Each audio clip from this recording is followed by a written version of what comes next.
2014년 5월 27일 인도 북부 우타르 프라데시주 바다운의 한 마을에서 발생한 참혹한 비극. 사촌지간인 15살, 14살 두 소녀가 함께 들판에 나갔다 마을 주민 4명으로부터 성폭행을 당한 뒤 끔찍하게 살해된 채 발견이 된 겁니다. 정말 가슴 아픈 일이다 진짜. 그러나 여성이자 불가촉 천민이라는 이유로 경찰이 사건에 대해서 소극적인 수사를 벌인다는 의혹이 제기되면서 인도 전역에서는 여성에 대한 폭력 종식과 경찰의 철저한 수사를 요구하는 시위가 번지기 시작했습니다. 아니 성폭행하고 살인 사건 하는 거에 무슨 성별이나 신분이 무슨 상관이에요? 자, 그런데 인도 시민들의 분노에 더욱 화르르 기름을 끼얹은 사건이 있었으니 바로 인도 고위 정치인들의 망언이었습니다. 두 소녀가 살던 당시 우타르 프라데시주의 주 총리 아킬레시 야다브는요. 언론에서 성폭행 사건을 너무 지나치게 보도하는 것 같소. 그리고 기자들은 안전한데 뭘 그리 걱정하는지 모르겠네. 기자들이 자기 불안해서 물어보냐? 어? 자기도 당할까 봐 불안해서 물어봐? 자, 그렇습니다. 성폭행이 문제가 아니라 오히려 언론이 문제다라며 불만을 제기했던 겁니다. 전혀 의식이 없다는 소리죠. 자, 그런데 말입니다. 인도 정치인들의 끔찍한 망언, 여기서 끝이 아니었습니다. 당시 중부 차티스가르주의 람세박 파이크라 내무장관은요. 이런 성폭행 사건은 고의가 아니라 우발적으로 발생하는 거라고 주장했고요. 아니 많은 범죄가 우발적이에요. 많은 범죄가 우발적인데 그 우발적이면 범죄가 아니냐고 그러면. 안타깝죠. 중부 마드야 프라다시주의 바브랄 가우르 당시 내무장관은요. 옳은 성폭행도 있고 잘못된 성폭행도 있게 마련이지요. 그리고 여성들이 성폭행을 당하지 않으려면은 유도 같은 호신술을 익혀야 됩니다. 아니, 옳은이라는 말과 성폭행이 호응이 됩니까? 언어 도단이죠. 언어 도단. 말도 안 되는 소리. 어쨌든 성별, 신분에 관계없이 기본적인 인권만큼은 보장될 수 있는 사회 제도가 좀 마련되길 바랍니다.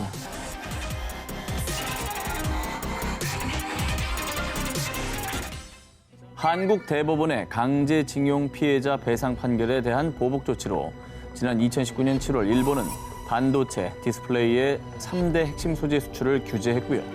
또 8월엔 일본의 수출 심사 우대국 명단인 일명 화이트리스트에서도 한국을 제외한 바 있죠. 경제적으로 좀 먹이려고 했었던 거죠. 이렇게 해서 이제 무릎을 꿇리려고 한 거죠. 여기서 대한민국 국민들도 자발적으로 노 재팬을 외치며 일본 불매 운동에 동참했습니다. 그런데 당시 일본의 수출 규제와 더불어 우리 국민들을 또 한 번 분노에 휩싸이게 한 사건이 있었습니다. 2019년 7월 30일 국내에서도 친숙한 일본 화장품 브랜드 D사의 인터넷 방송 도라노몬 뉴스가 이 분노의 중심에 있었습니다. かの国は熱しやすく冷めやすい国ですからね、あんまりこれに対して同じ土俵に乗ってね、日本がワイワイ言うんじゃなくて、もう静かに見てると。朝鮮人はですね、文字ですることができなかった。最初の教科書は東京の印刷でそれを広めたんです。日本人がハングルを統一して、この文字はこれにしましょう、これはこれにしましょう。日本人がハングルを統一して、今のハングルできたんです。現代アートコーナーとか言って、私が立ち上がってチンチンを出してもええのかって話ですね。 이 내용은 열흘 뒤에 국내 한 종편 뉴스에 보도되며 D사의 혐한 방송에 대한 우리 국민들의 분노가 들끓었습니다. 자, 그냥 뭐 아주 같은 느낌이 들죠. 뭐 일본의 역사 왜곡은 진짜 끝이 없고 21세기에 조센징이라는 표현을 썼다는 게 그게 말이 안 되는 거죠. 그리고 아까 뭐 성기 이런 저속적인 표현을 들여서 얘기했던 게 평화의 소녀상. 그러니까요. 이게 말도 안 되는 놈들이죠. 자, 그런데 말입니다. 사실 이 D사의 혐한 문제는 오래전부터 있었습니다. D사의 요시다 요시아키 회장은요. 지난 2016년 공식 홈페이지에서는 제1동포를 향해 사이비 일본인은 필요 없으니 모국으로 돌아가라 라는 글을 올려 물의를 빚기도 했습니다.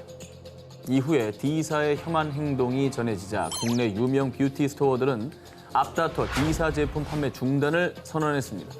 이때 사실상 퇴치 조치를 받은 D사의 한국 지사는요. 8월 13일 물의를 일으킨 점 깊이 사과드린다. 한국 지사는 출연진의 모든 발언에 대해 동의하지 않고 반대 입장으로 이 문제에 대처할 것이다라는 내용의 공식 사과문을 게재했습니다. 그런데 더 화가 나는 건 D사 본사는 자신의 입장이 아니라며 되레 한국 지사를 비난했다는 점입니다. 자기가 이렇게 하는 게 전혀 그 잘못되거나 부끄러운 짓이라는 걸 모르는 것 같아요. 대한민국이 금방 뜨거워지고 금방 식는 나라라고요. 2020년 현재 일본산 소비재 수입은요. 전년 대비 27.3%가 줄었습니다. 특히 일본산 맥주는요. 84.2%로 급감, 또 일본 자동차 판매량은 50% 이상 감소했다고 합니다. 금방 식었나요? 뜨뜻합니다. 잘 아시겠죠? 1년이 지난 지금까지도 꺼지지 않고 오히려 타오르고 있다는 점 잊지 마시기 바랍니다. 2019년 8월 24일 새벽 4시 38분 미국 아칸소주 포트 스미스 응급전화 911에 다급한 신고 전화가 접수됐습니다. 911, where's your emergency? I have an emergency, a severe emergency. I'm in a flooding. 되게 위급한 상황이에요. 그러게. 그렇습니다. 47세의 신문 배달원 데보라 스티븐스는 이른 새벽 배달을 마치고 돌아가던 길이었습니다. 그런데 갑자기 폭우가 쏟아지면서 급 불어난 빗물에 운전 중이던 차량이 침수. 데보라가 그만 차 안에 갇히고 만 겁니다. 이에 데보라는 911에 전화해서 구조를 요청했죠. 야, 침수된 차에 갇히면 순간적으로 물이 불어나거든요. 저건 진짜 위급한 상황인데요. 그래서 911 상담원 도나 르노가 신고 접수를 하고 구조대원들이 곧바로 출동을 했습니다. 그런데요, 구조대원들이 현장에 출동해보니 물에 잠긴 차량이 너무나 많고 어두워서 좀처럼 데보라가 있는 곳을 찾지 못했습니다. 게다가 물살도 너무나 세서 진입조차 불가능했죠. 결국 보트를 기다려야 했습니다. 하지만 그 사이 침수된 차에 갇힌 데보라는 턱끝까지 물이 차올랐습니다. 어머, 어떡해. 야, 진짜 얼마나 무서웠을까요? 갑자기 숨이 막 막혀올 거 아니에요. 자신이 죽을지도 모른다는 공포감에 휩싸인 데보라. 끝내 울음을 터뜨린 그녀는 911 상담원인 도나에게 제발 살려달라고 애원했습니다. 그런데 Please help me. I don't want to die. You're not gonna die. Hold on for a minute. Well, I need to. I'm scared. I'm sorry. I've never had anything like this happen to me before. Well, this will I'm teach scared. you 되게 next time. Don't drive in 절박하네. the water. I don't see how you didn't see it. You had to go right over it. Well, these people are out. They can all see me. They're all standing out there watching me. Miss Debbie, you're gonna have to. 뭐라고? I need you to I'm listen. sorry. Listen to me. Miss Debbie, you're gonna have. 저거 되게 말이 안 되는 것 같은데. 이게 실화인 거죠. 오늘 말이 되는 게 있나요? 놀랍. 911 상담원인 도나는 신고자 데보라에게 폭언을 하는가 하면 무섭다라는 데보라의 말에 I understand that you're scared, but there's nothing I can do sitting in a chair. So you're gonna. 라며 신고자 데보라를 다그치기까지 했습니다. 그리고 그렇게 신고자에게 매몰차게 대하는 사이 수화기 너머로 물이 차는 소리가 들리더니 데보라의 전화는 끊겼습니다. 어머나. 그 뒤 겨우 보트가 도착해서 구조대원이 침수된 차량에서 데보라를 발견했지만 안타깝게도 데보라는 이미 사망한 뒤였습니다. 정말 공포에 쌓여서 죽기 살려달라고 전화했는데 죽는 순간까지 마지막으로 들었던 소리가 저 따위 소리였어. 아, 충격이다 진짜. 너무나 안타깝습니다. 그리고 많은 이들이 도나에 대한 강력 처벌을 요구했는데 하지만 911 상담원이 무례한 행동을 하긴 했지만 법을 위반하진 않았다라며 법적 처벌을 받진 않았다고 합니다. 이게 또 애매하구나. 그냥 법적 처벌을 받을 일은 없네. 또 따지고 보니까. 근데 저 사람의 영혼이 아유, 근데 너무 불쌍하다. 마지막 순간까지 상처를 입히는 말을 했었던 거잖아요.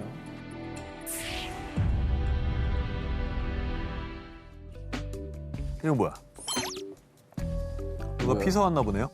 2017년 7월 당시 미국 뉴저지 주지사인 크리스 크리스티가 아일랜드 비치 주립공원에서 가족들과 함께 물놀이와 일광욕을 하며 휴가를 즐기는 모습이 한 언론사의 항공 사진에 저렇게 포착이 된 겁니다. 저 이거 기사 본 거 기억납니다. 네.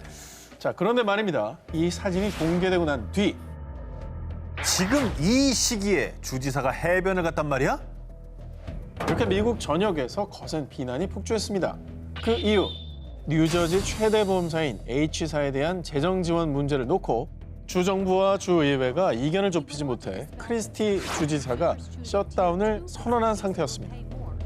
그래서 뉴저지주 모든 공공기관이 마비되며 여러모로 피해가 막심한 비상사태였는데요. 그리고요, 더 비난의 화살을 받은 건 크리스티 주지사가 여유롭게 일광욕을 즐겼던 이 해변이 셧다운으로 폐쇄되며 일반인들의 출입이 통제된 해변이었기 때문입니다. 근데 사람이 하나도 없구나. 그러니까 주민들에게는 입장이 금지된 곳인데 크리스티 주지사는 백사장 통째로 전세낸 듯 가족들과 함께 소위 일명 황제 일광욕을 즐겨 논란이 된 거였죠. 아니 근데 저거는 진짜 여러 가지로 잘못된 행동이네요. 그런데 더 황당한 것은 언론에 이 사진이 공개되기 전 해변에서 일광욕을 즐겼냐라는 기자들의 질문에 크리스티 주지사는 해변에 간 적이 없다 라며 거짓말을 했던 겁니다. 하지만 이렇게 항공 사진이 딱 공개되자 가족들과 별장 가는 길에 잠깐 들른 겁니다. 아, 그리고 난 모자를 쓰고 있었으니 일광욕을 한 건 아닙니다. 말은 말어 그냥. 뭘 농담이라고 했어도 눈도 안 웃긴 가리잖아. 거고 진담이라고 했으면 거고 그러네요. 너무 즐거워 보이는 게 더 짜증납니다.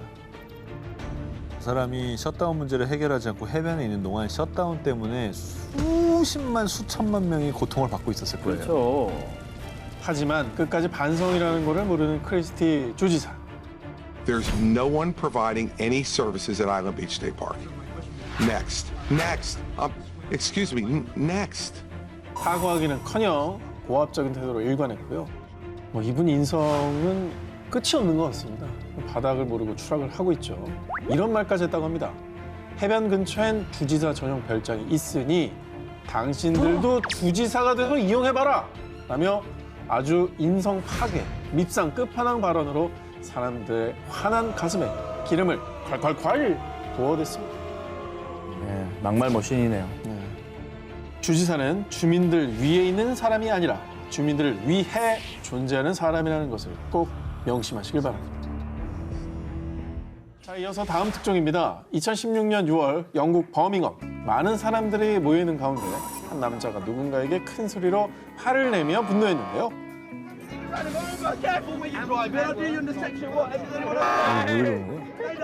자, 영상 속 남성은 21살의 알림 이크발. 평소 그는 SNS에 본인이 소유한 많은 슈퍼카들을 자랑하며 부를 과시하길 좋아했고요.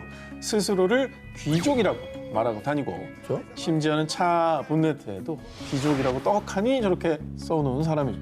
그러던 어느 날 청년 알림이 새로 산 슈퍼카 람보가 누구니를 끌고 집으로 돌아가던 길에 잠시 실례 좀 하겠습니다. 아이, 왜 멈추라는 거야? 혹시 내가 어린데 뭐 이런 멋진 차를 본다고 세운 거야? 어? 뭐라는 거지? 그거 완전 자의식 과잉이네. 자, 그런데 청년 알림은 거기서 멈추지 않고 차에서 내리더니 경찰들에게 핸드폰 카메라를 들이밀며 막말을 내뱉기 시작했습니다. 왜 자꾸 찍어?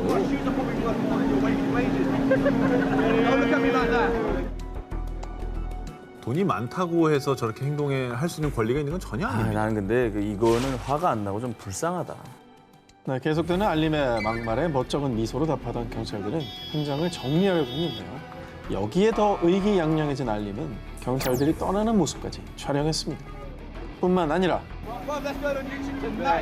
경찰들 비웃기까지 했습니다. 유튜브에 올라가면은 너만 손해야. 그러니까 그것도 모르는 것 같아요. 그것도 모르는 것 같아요. 얼마 뒤 청년 알림의 반응이 고스란히 담긴 영상이 현재 언론을 통해 공개됐고요. 일본 사람들은 역시나 진짜 꼴불견 중에 꼴불견이다. 비싼 차 몰면 뭐하냐. 차 주인이 저 모양인데. 라며 분노했고요. 이런 논란이 이어지자 청년 알림은 아, 변명하는 건 아니지만 내가 왜 그랬는지도 좀 알아줬으면 좋겠어요. 근데 솔직히 난 사람들 별로 신경 안 쓰거든? 끝까지 정말로 뻔뻔하고 교만한 모습을 보였다고 합니다. 근데 뭐 차에 귀족이라고 써놨으면 귀족답게 행동 좀 하지. 자신의 위치와 권력을 과시하기 전에 그에 걸맞는 인성부터 제대로 갖추는 게 우선된 일이 아닐까요? 미국 유명 스포츠 전문 채널의 리포터 브릿 맥켈리. 그녀는 아름다운 외모와 뛰어난 진행 능력으로 방송계에서 매우 활약하는 인기 리포터였습니다. 그런데 2015년 4월 한 논란에 휩싸인 맥켈리가 회사로부터 돌연 정직 처분을 받게 되었습니다. 말실수를 했을까요? 말실수 하나로 정직 처분? 자, 논란의 시작은요. 리포터 맥켄리가 자신의 차를 한 식당 앞에 주차하면서부터 시작됐습니다. 뭐야? 내 차 어디 갔어? 그녀가 식당 앞에 세워둔 차가 불법 주차로 견인이 되었던 거죠. 이 사실을 알고 대분노한 맥켄리는 곧장 견인 회사로 갔습니다. Do you feel good about your job? So I could be a college dropout and do the same thing? So I could drive a brain and you don't? I'm in the news, sweetheart. I will sue this place. Okay, that's fine enough. 자, 직원들에게 욕설을 퍼부으며 막무가내로 화를 내는 맥켄리. 그런데 이 맥켄리의 엄청난 폭언을 그저 묵묵히 듣고 있던 직원은 Fine enough. Play your video, so careful. 이렇게 정중히 말했는데요. 카메라를 보고도 막말을 하잖아요. 이게 TV에 나오는 사람이면은 영상 무서운 줄 알아야지. 맥켄리의 막말은 그칠 줄 몰랐어요. 또 있어? 더 있습니다. Maybe if I was missing some teeth, they would hire me home. Have a night. Lose some weight, baby girl. 요즘에 어린애들도 저런 질라진 비하는 안 하거든요. 자, 이 CCTV가 공개되고 그녀의 만행이 미국 전역에 알려지게 되면서요. 인기 리포터 맥켄리의 두 얼굴에 분노한 시청자들은 방송 하차 요구를 했는데요. 그런데 리포터 맥켄리는요. 스트레스가 좀 극심한 상황에서 모욕적인 말을 했습니다. 이번 실수를 교훈 삼아 언행에 유의하겠습니다.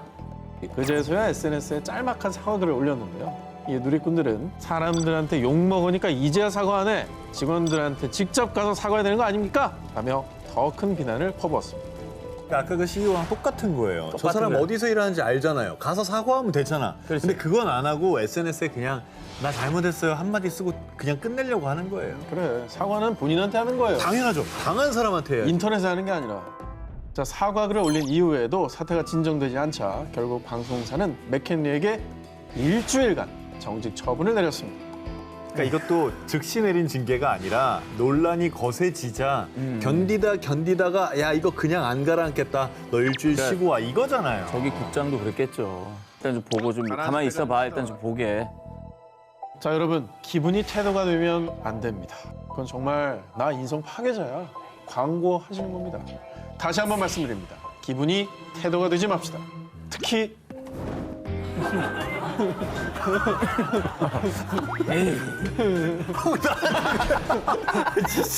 말도 안 돼, 정말. 2015년 4월 멕시코 이달고주 파추카에 사는 25세 남성 세바스티안 구티에레스가 본인의 SNS 계정에 한 판매 글을 올렸는데요.